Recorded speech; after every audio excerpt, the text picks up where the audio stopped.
Everybody, I'm finishing out my bingo card for tonight because there are some things I haven't watched a review yet, but there are some things that I am certain are gonna get said tonight.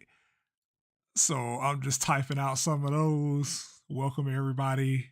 Let a couple more people get in here before I get started. But that's where I'm at right now.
On. I wanna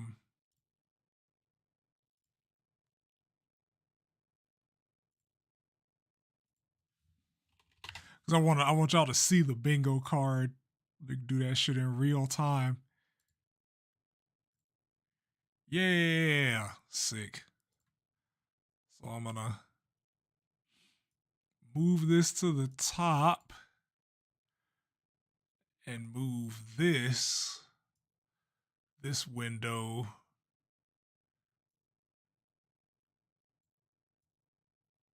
here.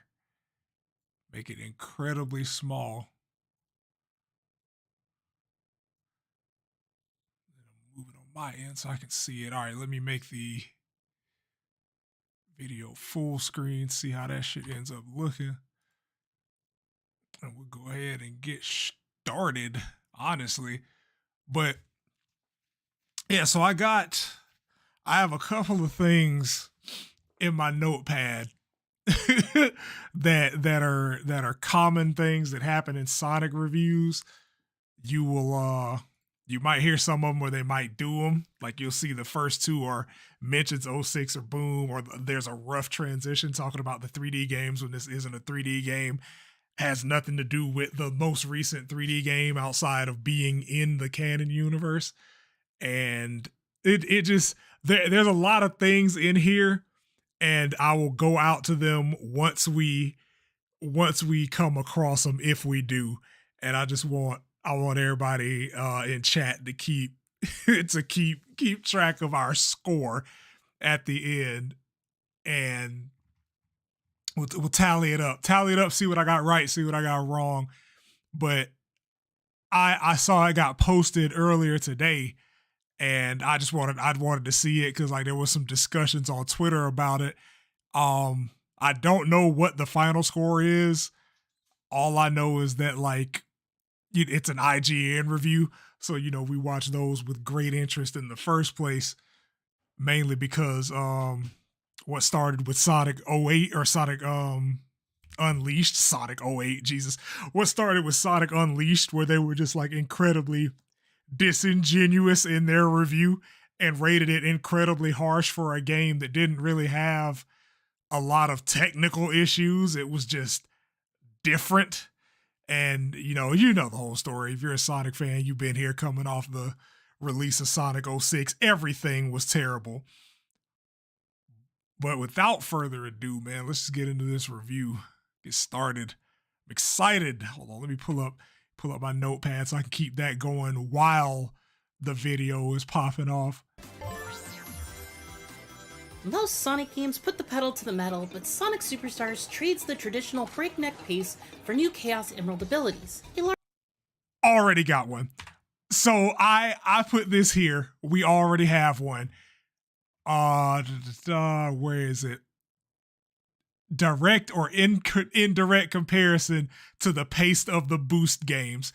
We are 10 seconds in and I already have something on my card. So what I'm going to do is I'm going to put an X next to it, or not an X, but a asterisk. I'll put an asterisk next to it if we can check it off our list. Oh my God, this is fun. We got Sonic review bingo going. So that's what's going to happen with that asterisk next to it as they keep going. I'm so glad we got one this fast. Was not expecting that. Larger focus on exploration and slightly more challenging bosses. Exploration is like Sonic CD. Works well for the majority of Superstars, as a slightly different flavor of Sonic can be fun. I couldn't help but feel like it was missing the main thing I love about the series: speed.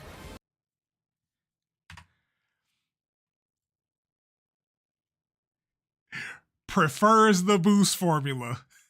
It's missing the thing that she loves the most, which is speed. Missing speed in a Sonic game. The baby, what are we doing? What, like, can we regroup, please?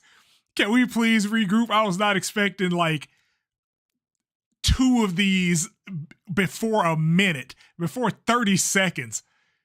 Good God, man, I am fucking cooking. Yeah, all right. I love the Tyson Hesse animation so much.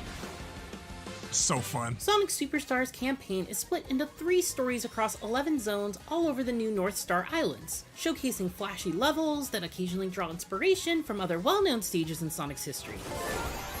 For example, the Speed Jungle Zone brings back the use of vines from the original Sonic the Hedgehog's Jungle Zone, Pinball Carnival. You mean the Game Gear?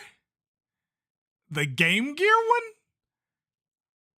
Oh man, she is.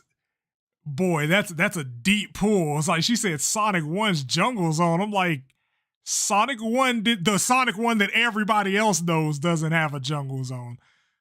I'll let that slide. Both a fun and spooky twist on Sonic 3's Carnival Night Zone, and the Press Factory is a more industrial version of the Press Garden Zone from Sonic Mania.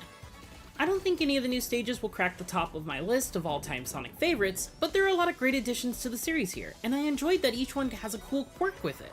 One is a giant snake burrowing throughout the level that gives you a slight bounce when moving along it, while another has patches of thick fog that obscure your vision. I also really enjoyed Lagoon City, which felt like a giant water theme park and made the best use of the new water power granted by one of the Chaos Emeralds.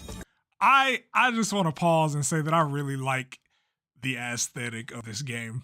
Like, everything looks really colorful, dynamic. There's a lot of variance in the stages. Like that Lagoon City, Speed Jungle, Press Factory, like all of that looks really cool. Like everything like has its own flavor, and the usage of color is incredible. While another has patches of thick fog that obscure your vision. I also really enjoyed Lagoon City, which felt like a giant water theme park and made the best use of the new water power granted by one of the Chaos Emeralds. There are multiple routes to take in each level. The higher you ascend, the faster the route, while the lower routes focus even more on the platforming side.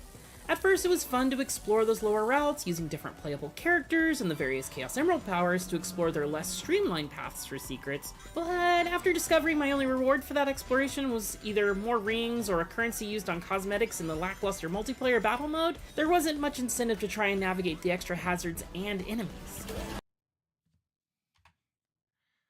I think I have another one. You have to play multiple times to get good scores, and she didn't say that verbatim, but it's still like, why would I do this if there's no extra reward? Your extra reward is a better score. Like that's what the reward is more speed and a better score. But I'm not gonna count it this time. I'm not gonna count this one. That meant I eventually just wanted to stick to some good old-fashioned going fast, but even when I took the highest routes, I didn't feel the speed I've come to expect over the past 30 years of Sonic.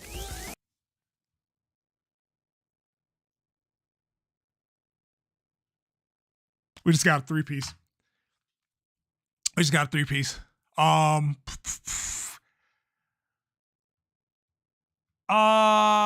Little. I'm gonna say like this could be 4 really. So like the first one, momentum.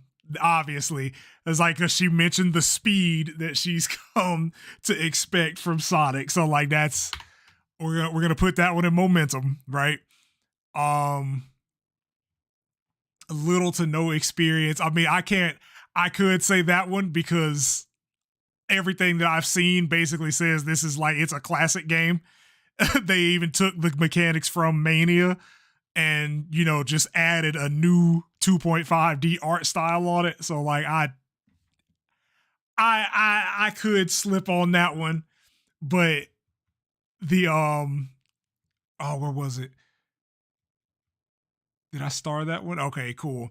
Yeah, I put 2D roots as like that word being used specifically, but I could also take it here because she said the speed that I've come to expect from Sonic when all of the 2D games have pretty much maintained around the same level of speed. The only exceptions really being the Rush games, because that was the series that introduced the boost formula. So I get it on that one. I understand, but we're still taking those. Did I? Oh, I want to go back and make sure I didn't miss one. Streamline paths for secrets, but after discovering my only reward for that exploration was either more rings or a currency used on cosmetics in the lackluster multiplayer battle mode, there wasn't much incentive to try and navigate the extra hazards and enemies. That meant I eventually just wanted to stick to some good old-fashioned going fast, but even when I took the highest routes, I didn't feel the speed I've come to expect over the past 30 years of Sonic.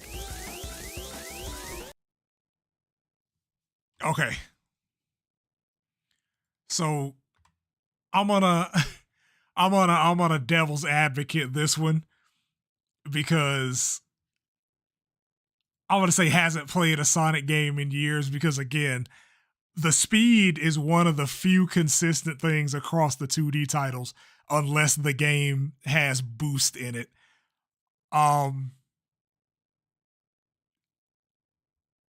You that's something that and feel if you've continued to play these games over the years.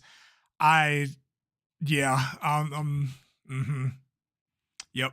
It wasn't until after the 15 hours I spent clearing all the story content that I was able to go back and start to find more efficient routes in order to get a better feeling of that speed. Still, I am so good at calling people the fuck out. I'm gonna rewind it. I want to hear that again. I have that point in there almost routes, word for I didn't word. feel the speed I've come to expect over the past Almost 30 word years for of word. Sonic. That's one of them. It wasn't until after the 15 hours I spent clearing all the story content that I was able to go back and start to find more efficient routes in order to get a better feeling of that speed. Still, that doesn't help the fact that everything feels a bit too slow out the gate for your first playthrough. Oh man, it's too easy. It's too easy. You have to play multiple times. Yep. Get good scores. We're going to that one. I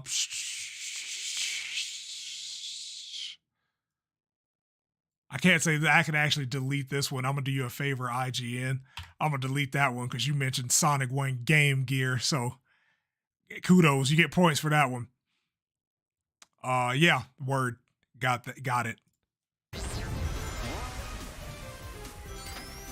Collecting the Chaos Emeralds is more straightforward than ever this time, as the increased focus on exploration encouraged me to seek out the giant golden rings that hide them during my travels. Finding one sends you off to play a short minigame to earn the emerald, which ended up being the one minigame I didn't mind stopping for, as it was both entertaining and rewarding. And the Chaos Emeralds are no longer relegated to only granting Sonic the ability to go super, as each one now grants a unique power. Abilities like Avatar and Bullet became quick favorites of mine. Avatar creates clones that race across the screen, while Bullet lets you launch yourself in the direction of your choice multiple times. Bullet became extremely helpful when playing as Sonic specifically too, as he lacks the extra movement options you get when you play as Tails, Knuckles, or Amy. It's cool. It's cool. Superstars Powers. 3 campaign story pits Sonic and friends against Eggman and Fang, though Eggman does most of the heavy lifting. He'll challenge you regularly with various egg machines shaped like clowns, dragonflies, and giant mechs, and more. But gone are the days of constantly bouncing to destroy them quickly. Long sections of them being untargetable as you wait to counter specific attacks can mean bosses often outstay their welcome, as they sometimes double or triple the completion time of a stage.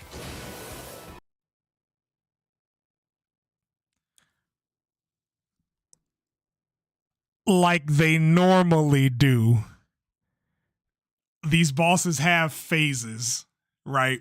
Or they'll go into what's called a desperation mode. That's been a thing since at least 3 and Knuckles, where like something will go faster, or they'll destroy more of the screen, or have more obstacles on screen for you to hit. Like that's been a thing. That is staple. Do I have that in the notes? That's been a staple thing though. Like that's nothing new. That is nothing new. Meanwhile, Fang might have some of the most challenging boss fights in any Sonic game. With Cap, go play them Master King trials. Go play them shits today. Buy Sonic Frontiers, play the Master King trials. There is no shot that you said that after having done that shit. I did that shit on hard difficulty on stream. Ask about me, nigga. My name ring bells. small vulnerability windows to take damage, multiple phases, and numerous one-hit kill attacks that ignore your collection of rings. So a Sonic boss. Like, what are we doing? Like, that is a Sonic boss, man. Like, hell, as far back as Sonic 2, you could get crushed by the hammer in Aquatic Ruin Zone. Like, that's a thing. That's what it does. That's not new. That's not new to this game. That's also not a detriment to this game. That's how shit's always worked.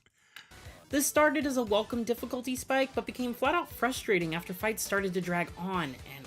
Yep.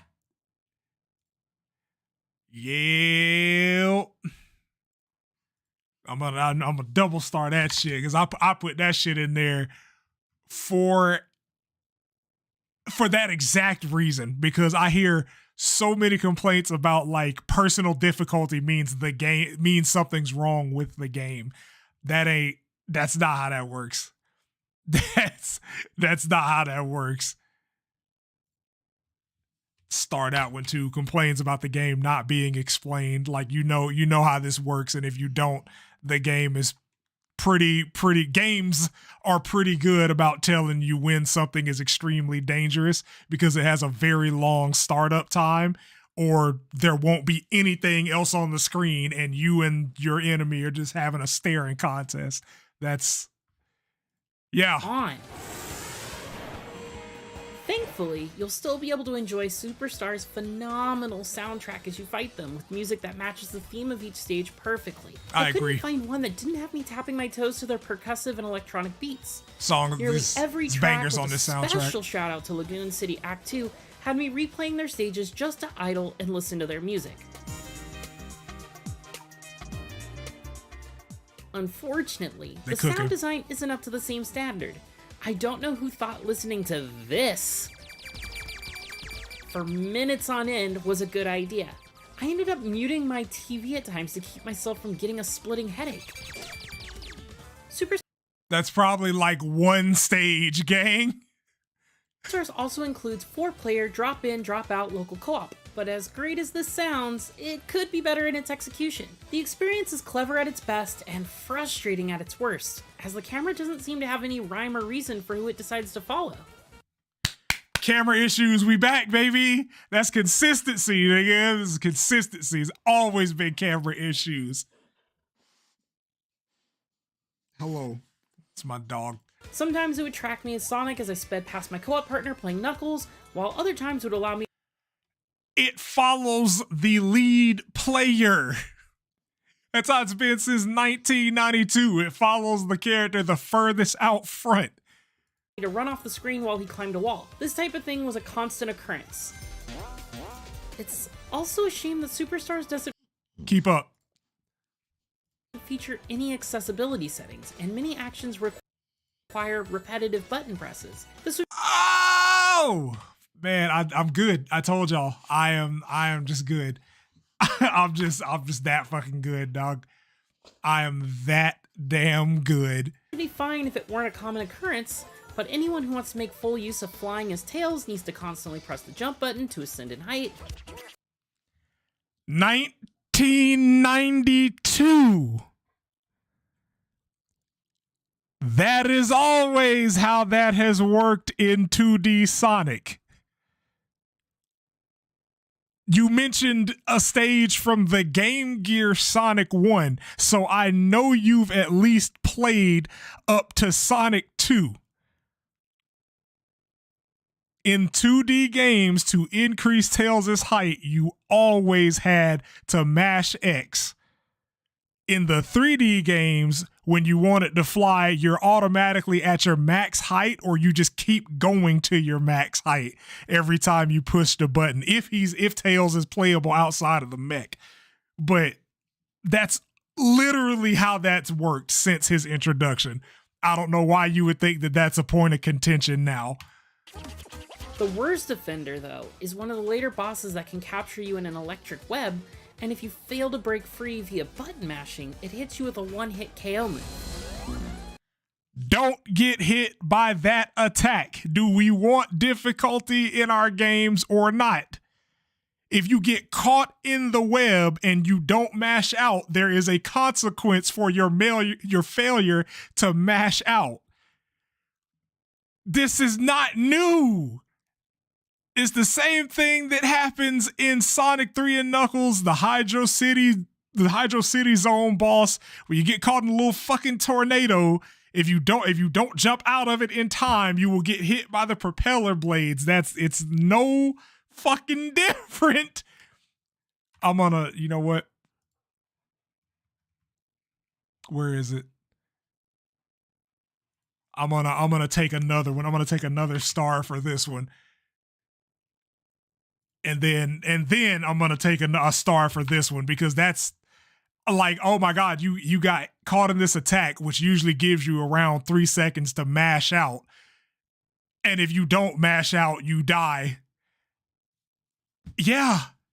Yes, because if you mash out, you don't die. That's the consequence.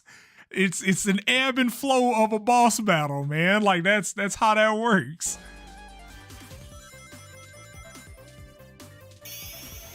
Outside of the campaign, the battle mode and time attack mode are pretty bare bones. I don't expect a lot from a time attack mode, and this one at least does have simple leaderboards to see others in your best times. It's serviceable if you want to know just how fast you gotta go, but it's a bummer that you can only challenge the ghost of your own best times and not those who may have ranked higher on the leaderboard. I do agree with that. That's a very valid criticism. Like, at this point, we should have ghost battles in anything, like online ghosts in anything that has a time attack mode. I think that should be standard.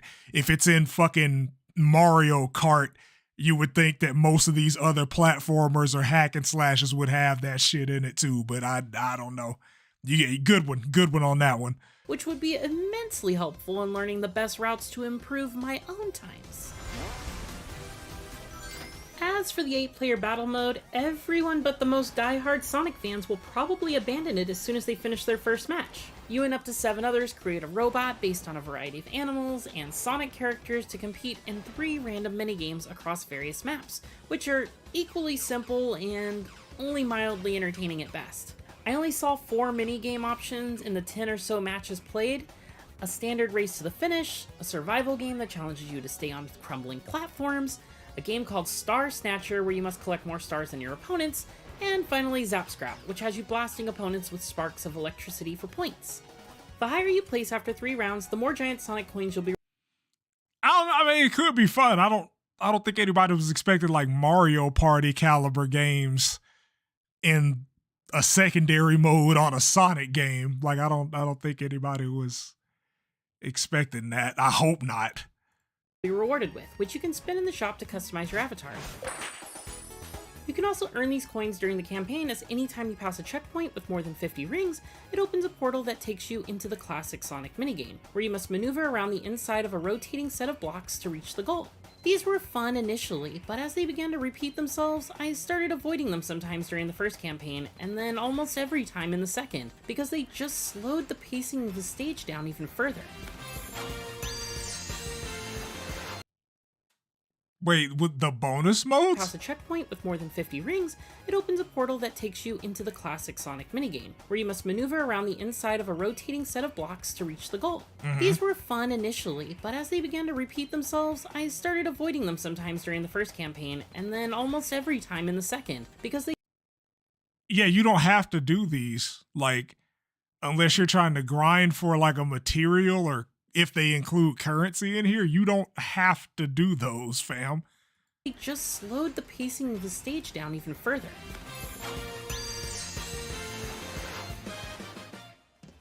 I started Hedgehog over heels for Sonic Superstars, but the more time I put into it, the easier it was for me to see its Eggman-sized flaws. The decision to focus on exploration was a great idea on paper, and creates a unique dynamic to each level, but I wish it hadn't sacrificed speed in exchange. The boss designs are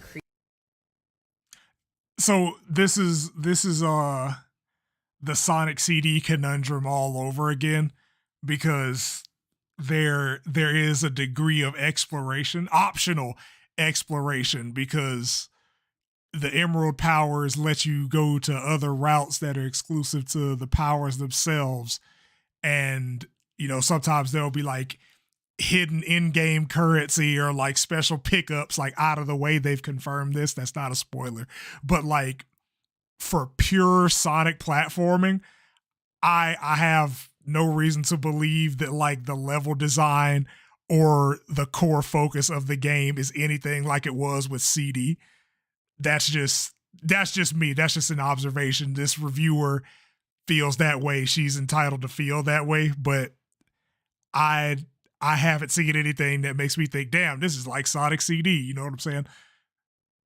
creative and clever, but often wear out their welcome with long periods of being untargetable and occasionally frustrating one-hit KO mechanics. Them having invulnerability period is to kind of counteract the fact that in Sonic 1, 2, and certain bosses in 3, if you jumped at the right time, you could basically no-diff the boss because you just bounce off of it indefinitely.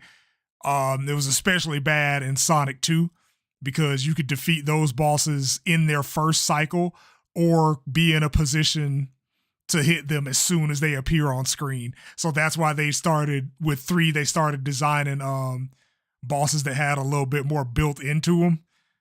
And you know, not letting you wail on them with no recovery was part of that plan. Again, nothing new. Also, nothing really bad about that. That's just, you know, you have some tactics. You can't mash your way through everything.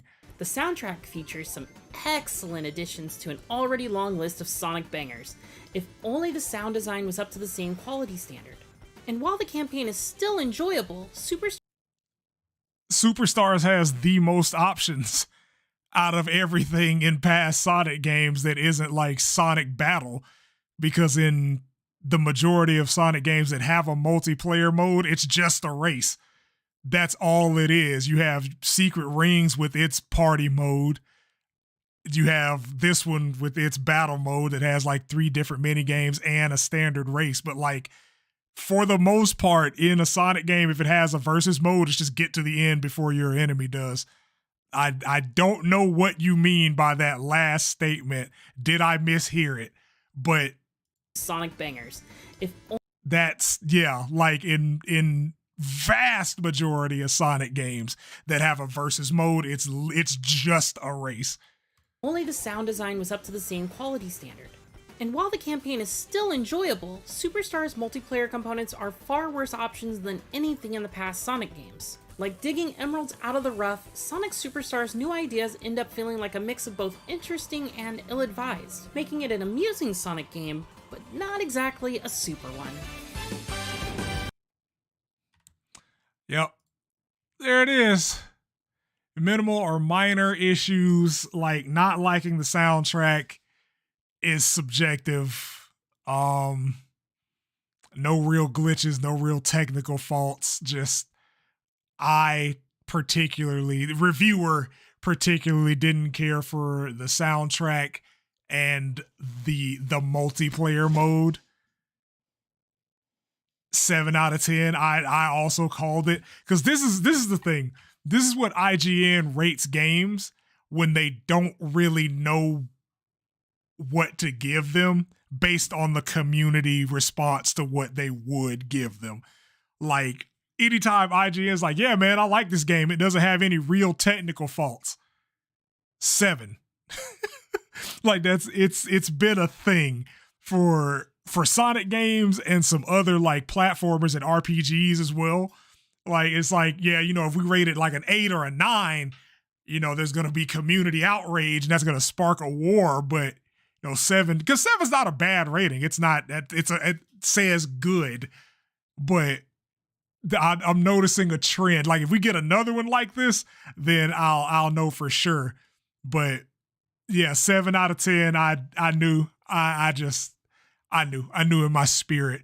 Didn't compare it to Kirby or Mario, so I missed that point. There was no comparison to Sonic 4. No mention of 06 or Boom. So like I only missed 4 tonight, but there were some double ups, so that definitely makes up for those 4 I missed, man. I appreciate y'all. Appreciate y'all tapping in on the stream. It's gonna be the VOD will probably be up tomorrow. I was like, I'm gonna just put some background music behind this and put the VOD up, man. But appreciate y'all hanging out with the